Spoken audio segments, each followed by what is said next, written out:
Hello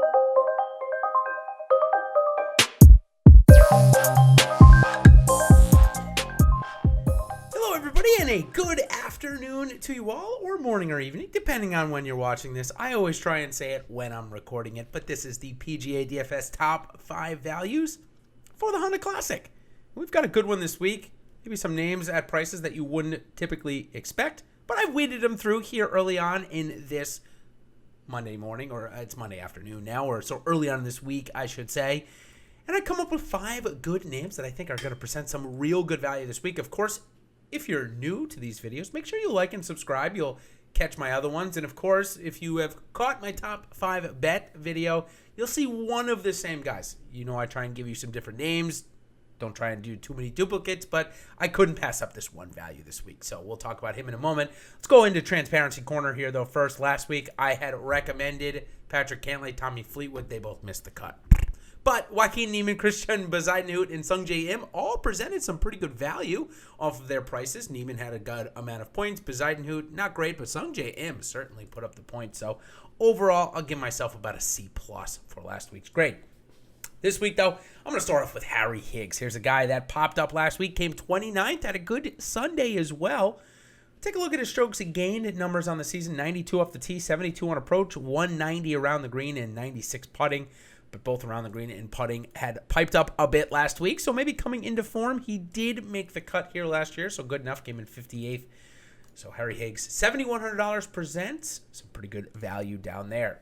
My 4th best value that I'll call on the slate, JT Poston. How about this guy? Was +6 after Thursday. Battled back to make the cut. Not only did he do that, but he also played well enough to get him into the top 25, coming in 22nd. He's also working off of back-to-back made cuts here at the Honda Classic, 35th and 36th. And with how good a putter he is, 9th, if there's a guy that you need to make a 10-footer to make the weekend, JT Poston's got to be in your top 5 choices. So, given that, I believe he presents some really good value this week at $7,900. Certainly, we've seen him win on the PGA Tour as well already. At the Wells Fargo, of course, not the Wells Fargo, the Wyndham there. So JT Poston, $7,900. I think he gives you some pretty good flexibility. Now, the next one, Luke List.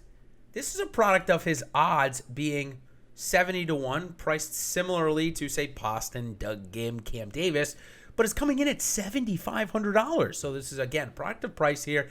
He has back-to-back miscuts here at this course, but the year before that came in 2nd, almost beating Justin Thomas for the win. So obviously can make his way around here, PGA National.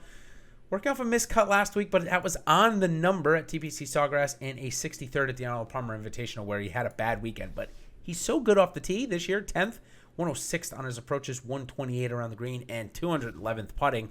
We know his putting is bad, but this week where we expect the winning score to be in the single digits, he doesn't need to make that many putts. He's just got to rely on that ball striking, improve those irons a little bit, and Luke List, $7,500. I suspect he could have another good week here this week. Okay, my 4th best value on the slate. This one is a little bit of an aggressive play. Not going to lie to you. It's Robby Shelton coming in at $6,600. You see, Shelton, he's a guy that he gets hot. And when he gets hot, sometimes he is hard to depict because, like, let's take last week, for example. He shot out to a pretty good start, had 3 birdies in a row on Thursday at TPC Sawgrass, but he's so volatile, the big number came, and he ended up missing the cut. However, you take this course, which I think it possibly could be a better suited place for him. Came in 11th here last year, and I don't think he's that far out of form. I mentioned the 3 birdies. He ended up shooting 76 with some big numbers, bounced back and shot 70 on Friday, so I do like Robby Shelton here a lot this week at $6,600 on the DraftKings price. That is pretty inexpensive there. He has missed the cut in each of the last 2 starts, but I think we're going to get a better start here this week. 194 off the tee, 136 on the approach, 22nd around the green. Not that good putting, 182.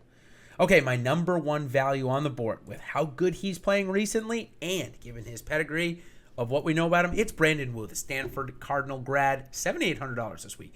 Will be his first track, at least as a PGA Pro, around PGA National. But he's coming in at 10th off the Puerto Rico. We're going to see him 2 straight weeks. We're going to see him play this week and Puerto Rico. if he's got 2 good starts, we could see him play a lot more on the PGA Tour, maybe even out of that special temporary membership, or he could just go out and win and become a PGA Tour member. Nonetheless, he certainly has the talent to do so. So at $7,800, I think it's a great spot to roster Brandon Wu. We don't know where he's going to be in the year. He could be where Doug Gim is at $8,600, $8,800 as relatively highly owned, thought about as one of the guys that should win a tournament like this. So before that happens, $7,800, I want to jump in. So, okay, that's going to do it. My PGA DFS top 5 values for the Honda Classic. Let's go ahead and quickly go through a review here. We're 5.5 minutes in. Harry Higgs, 7,100. JT Poston, 7,900. Luke List, 7,500. Robby Shelton, 6,600. And Brandon Wu, 7,800. Be honest with you, you pair all 5 of those guys together, and you'll be able to get Dustin Johnson at 15,000, who's not even playing this week.